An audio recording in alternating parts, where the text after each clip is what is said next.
I love it when you talk shop. We're on a talk shop. We like to come in a couple times a week, talk shop, tell bedtime stories to the rooks. Okay, so I get to represent a lot of sellers, which means, fortunately for me, and I'm so blessed to be able to say this, but I get to field the offers from buyers a lot of times when there's multiple offers. And in our area, even in the worst of times, we still have a very competitive market. This fight will be competitive. And one of the things that's so funny to me is the stark difference between a really good buyer's agent and a really bad buyer's agent, and how many more bad ones there are than good ones. One of the things that always drives me nuts is I get asked the question over and over when I have a listing: what is the seller's expectation? There's a lot of expectation. Who gives it? The market price is based on the market, and it has nothing to do with what the seller expects to get. It has to do with how much competition there is and how many offers you're going to get and how high are those buyers willing to go for that house. How high do I have to go?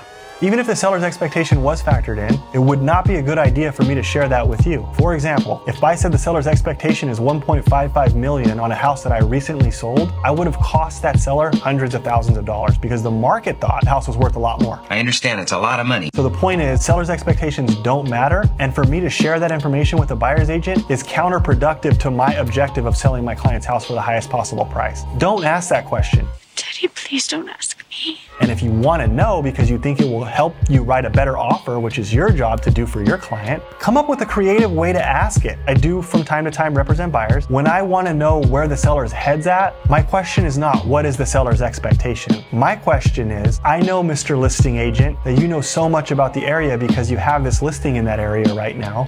You're the expert. I just work here. So I was wondering if you could tell me, out of all of the comparable sales that have recently happened, are there one or two that your seller has really honed in on as a very, very good comparable for their house? Because then they say, oh yeah, the house on Miller Street sold last month. That's one that they've really zeroed in on. I can go look and I can see their frame of reference. It's much more clever, much less direct, much less offensive, and it still gets the job done.